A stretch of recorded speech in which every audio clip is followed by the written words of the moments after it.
മലപ്പുറത്ത് drugs ഉപയോഗിച്ചവർക്ക് HIV രോഗം കണ്ടെത്തി. മലപ്പുറം വാളാഞ്ചേരിയിലാണ് ഈ സംഭവം റിപ്പോർട്ട് ചെയ്ത്. ഇത് നമ്മളെ നടുക്കുന്ന ഒരു സംഭവം തന്നെയാണ്. കേരളത്തിലെ ധാരാളം അന്യസംസ്ഥാന തൊഴിലാളികളുണ്ട്. ബംഗാളിൽ നിന്ന് വരുന്ന പലർക്കും HIV രോഗം കാണപ്പെട്ടിട്ടുണ്ട്. ഡ്രഗ്സ് ഉപയോഗിക്കുന്നവർ സിറിഞ്ച് ഉപയോഗിച്ച് ആണ് അത് ശരീരത്തിൽ കുത്തുന്നത്. പലരും ആ സിറിഞ്ച് മാറി മാറി കുത്തും. അങ്ങനെയുള്ളവർക്ക് HIV രോഗം പെട്ടെന്ന് പകരും. HIV അണുക്കൾ ശരീരത്തിൽ കയറിക്കഴിഞ്ഞാൽ എയ്ഡ്സിലേക്ക് പെട്ടെന്ന് നമ്മളെ കൊണ്ടുപോകും ആ അണുക്കൾ. കാരണം ഇത് നമ്മുടെ ശരീരത്തിലെ വെളുത്ത രക്താണുക്കളെ അത് നശിപ്പിക്കും. ക്രമേണ 10-40 ദിവസം കൊണ്ട് നമ്മൾ എയ്ഡ്സിലേക്ക് എത്തപ്പെടും. ഇതാണ് ഇതിൻ്റെ ഭീകരത. കേരളത്തിലെ അധികം എയ്ഡ്സ് രോഗികളില്ല. കേരളത്തിൽ കൃത്യമായ ചികിത്സയുണ്ട്. അവരെ ഐസൊലേറ്റ് ചെയ്ത് അവരെ രക്ഷപ്പെടുത്തുന്ന തന്ത്രങ്ങൾ ഇപ്പം അധികം ഒന്നും കേട്ടിട്ടില്ല. എങ്കിലും രഹസ്യമായിട്ട് പല ഹോസ്പിറ്റലിലും എയ്ഡ്സ് രോഗികൾ ചെല്ലുന്നുണ്ട്. എങ്കിലും വ്യാപകമായി അത് ഇവിടെ പടർന്നിട്ടില്ല. ഇപ്പം മലപ്പുറം വളാഞ്ചേരി ഒരു ബംഗാളിക്ക് അയാൾ ഡ്രഗ്സ് ഉപയോഗിക്കുന്നതിനാണ്. അതുകൊണ്ട് അയാൾക്ക് പരിശോധന HIV കൂടെ നടത്തി. അയാളോട് ചോദ്യം ചെയ്തപ്പം അയാളുടെ സുഹൃത്തുക്കളും ഇവരുമെല്ലാം ഈ ഡ്രഗ്സ് കുത്തിവെക്കുന്നത് സിറിഞ്ചുണ്ട് എന്ന് പറഞ്ഞു. എന്തായാലും ആ സിറിഞ്ച് കൂടെ ഈ രോഗാണു പകരുമെന്നുള്ള കാര്യത്തിൽ യാതൊരു സംശയമില്ല. അതുകൊണ്ടാണ് ഹോസ്പിറ്റലിലൊക്കെ നമ്മൾ പോകുമ്പം ഒരാൾക്ക് ഉപയോഗിക്കുന്ന സിറിഞ്ച് അത് പിന്നെ നമുക്ക് ഉപയോഗിക്കില്ല. ആ നീഡിലും ഉപയോഗിക്കില്ല, ആ സിറിഞ്ചും ഉപയോഗിക്കത്തില്ല. ഇവിടെ മലപ്പുറത്ത് വളാഞ്ചേരിയിൽ ബംഗാളിയായ അയാൾക്ക് ഡ്രഗ്സ് ഉപയോഗിക്കുന്നതിനാണ് സിറിഞ്ച് ഉപയോഗിച്ചിട്ടാണ് കുത്തിവെക്കുന്നത്. അതുകൊണ്ട് അയാളുടെ പരിശോധന നടത്തിയപ്പം അയാൾക്ക് HIV രോഗം ഉണ്ടെന്ന് കണ്ടെത്തി. അയാളുടെ 2 കൂട്ടുകാരുണ്ട്, ബംഗാളിയിലാണ്. ഉടനെ അവരെ കണ്ടെത്തി പരിശോധിച്ചു. അവർക്ക് 2 പേർക്കും HIV പകർന്നിട്ടുണ്ട്. അപ്പം 3 പേർക്കായി. അവരെ ചോദ്യം ചെയ്തപ്പം നാട്ടുകാർ ആരൊക്കെ ഇത് ഉപയോഗിച്ചിട്ടുണ്ടെന്ന് നോക്കിയപ്പം ഇവരുടെ സുഹൃത്തുക്കളായ 6 പേര് ഇതേ സിറിഞ്ച് ഉപയോഗിച്ചിട്ടുണ്ടെന്ന് മനസ്സിലായി. അതിപ്പം വളാഞ്ചേരിയിൽ ആ 9 പേരെയും അവർ പരിശോധിച്ചപ്പം 9 പേർക്കും ഇപ്പോൾ HIV അണുക്കൾ ശരീരത്തിൽ കയറിയിരിക്കുന്നു. HIV അണുക്കൾ ശരീരത്തിൽ കയറിക്കഴിഞ്ഞാൽ അത് പെട്ടെന്ന് 10, 30, 40 നിമിഷത്തിന് ശേഷം അത് എയ്ഡ്സിലേക്ക് പോകും. എയ്ഡ്സ് എന്ന് പറഞ്ഞാൽ ഹ്യൂമൻ ഇമ്മ്യൂണോ ഡെഫിഷ്യൻസി വൈറസാണ്. അത് നമ്മുടെ ശരീരത്തിൽ കയറിക്കഴിഞ്ഞാൽ അവൻ വെളുത്ത രക്താണുക്കളെ അറ്റാക്ക് ചെയ്യും. നമ്മുടെ ഇമ്മ്യൂണിറ്റി, ശരീരത്തിൻ്റെ പ്രതിരോധ ശക്തി നമുക്ക് നൽകുന്നത് വെളുത്ത രക്താണുക്കളാണ്. അത് ചുമന്ന രക്താണുക്കളല്ല, റെഡ് കോർപ്പസൽസ് അല്ല, വൈറ്റ് കോർപ്പസൽസ് ആണ്. അപ്പം വെളുത്ത രക്താണുക്കളുടെ തോത് കുറയും, അവനെ അറ്റാക്ക് ചെയ്യും. അത് വളരെ ഗുരുതരമായ ഒരവസ്ഥയിലേക്ക് നമ്മളെ കൊണ്ടെത്തിക്കും. എയ്ഡ്സിലേക്ക് പോകും. അത് സമയത്ത് ചികിത്സ ചെയ്ത് ഭേദമായില്ലെങ്കിൽ നമ്മളെ ജീവൻ അപകടത്തിലാണ്, നമ്മളെ അത് മരണത്തിലേക്ക് നയിക്കും. ഇപ്പം ഈ കണ്ടെത്തിയിരിക്കുന്ന വളാഞ്ചേരിക്കകത്ത് 9 പേരും നിരീക്ഷണത്തിലാണ്. അവരെ അഡ്മിറ്റ് ചെയ്ത് ട്രീറ്റ് ചെയ്തിട്ടുണ്ട്. അവരിനി ആരൊക്കെയായിട്ട് ബന്ധപ്പെട്ടിട്ടുണ്ടെന്നുള്ള അവിടെ ഇപ്പം പരിശോധന നടന്നുകൊണ്ടിരിക്കുകയാണ്. ഒരാൾക്കൊരു HIV ഇൻഫെക്ഷൻ വൈറസ് കിട്ടിയെങ്കിൽ അത് തീർച്ചയായിട്ടും മറ്റൊരാളുമായിട്ട് ബന്ധപ്പെടുകയോ സെക്ഷുവലായിട്ട് ബന്ധപ്പെട്ടാലോ അയാളുമായിട്ട് ഒരു ബ്ലഡ് ട്രാൻസ്ഫ്യൂഷൻ വഴി ആണെങ്കിലും, അതുപോലെ തന്നെ അമ്മയ്ക്കാണ് അല്ലെങ്കിൽ സ്ത്രീകൾക്കാണ് ബ്രസ്റ്റ് ഫീഡിംഗ് ഉള്ള അല്ലെങ്കിൽ മുലയൂട്ടുന്ന കുട്ടികളുണ്ട്, അവർക്കും കിട്ടാം. ഒരു HIV ഉള്ള അല്ലെങ്കിൽ എയ്ഡ്സിലേക്ക് വന്ന ഒരു ലേഡി പ്രഗ്നൻ്റ് ആണെങ്കിൽ തീർച്ചയായിട്ടും ആ കുട്ടിക്കും ആ എയ്ഡ്സ് പകർന്നിരിക്കും. അവരുടെ വയറ്റിലെ കുട്ടി ജനിക്കുമ്പോൾ മുതൽ അതിനും ഈ HIV രോഗാണുക്കൾ കയറും. ഇമ്മ്യൂണോ സിസ്റ്റം അല്ലെങ്കിൽ പ്രതിരോധ ശക്തി അമ്മയുടെയും കൊച്ചിൻ്റെയും ഒരുപോലെ തകരുകയും ചെയ്യും.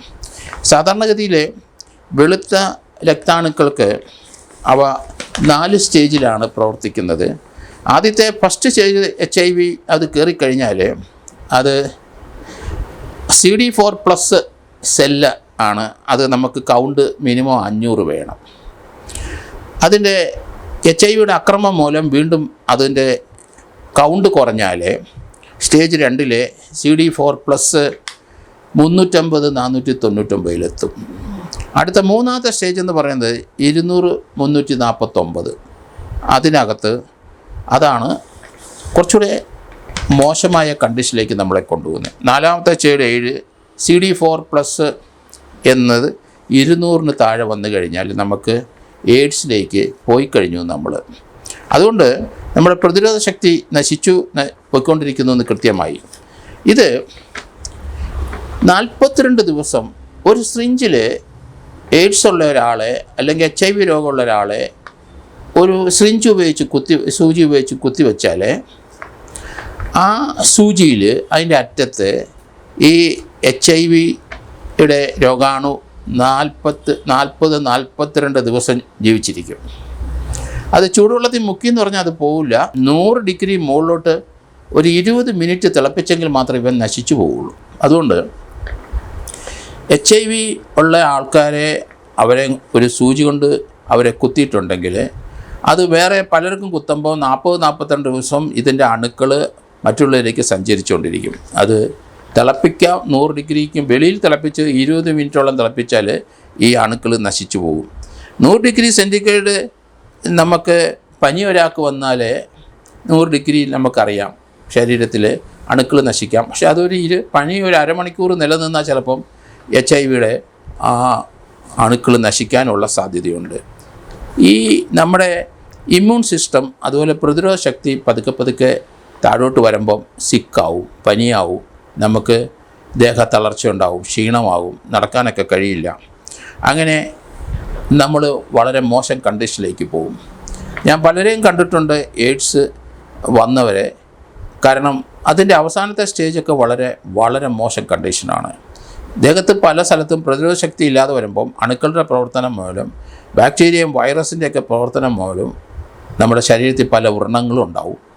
അത് എത്ര മരുന്ന് വെച്ചാലും കരിയില്ല, ആ വ്രണം വലുതാവും. അത് വളരെ ഡീപ്പായിട്ട് വ്രണം താഴോട്ട് അത് വന്നു വളരെ വൃത്താകൃതിയിൽ അത് സഞ്ചരിക്കും. ഞാൻ അങ്ങനെ ഒരാളെ ഞാൻ കണ്ടു.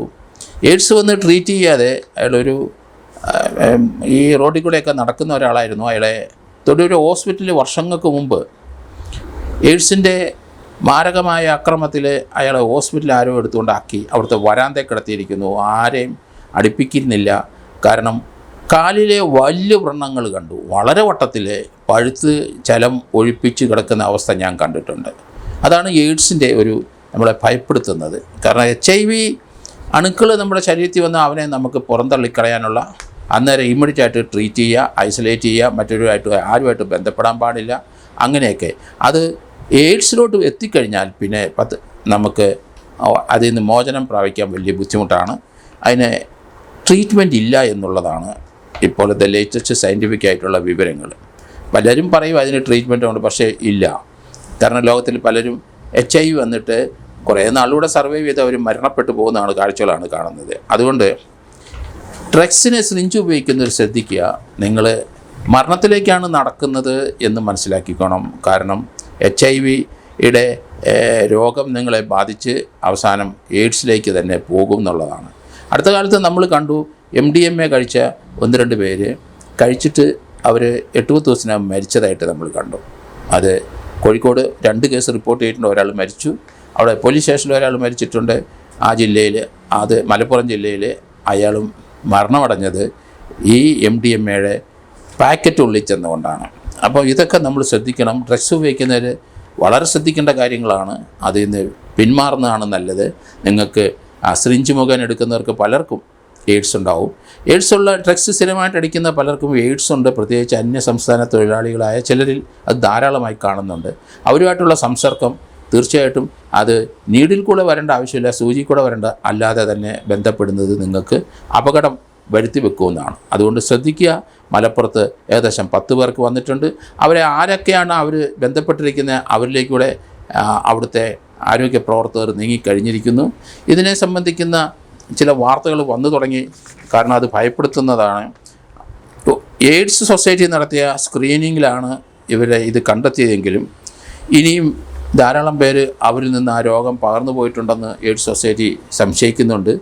അതുകൊണ്ട് അവർ ബന്ധപ്പെട്ടിരിക്കുന്നവർ ആരൊക്കെയാണെന്നുള്ള ഒരു കണക്കെടുപ്പ് നടന്നുകൊണ്ടിരിക്കുകയാണ്. അതുകൊണ്ട് ഈ MDMAയും അതുപോലെ തന്നെ ഡ്രഗ്സ് ഉപയോഗിക്കുന്നവരും ശ്രദ്ധിക്കുക. നിങ്ങൾ അപകടത്തിലേക്ക് പോകുന്നു, അതിൽ നിന്നാൾ സർവൈവ് ചെയ്യില്ല. നിങ്ങൾ മാനസികവും ശാരീരികമായി തകർന്ന് തരിപ്പണമാകുമെന്നുള്ള കാര്യത്തിൽ യാതൊരു സംശയവുമില്ല.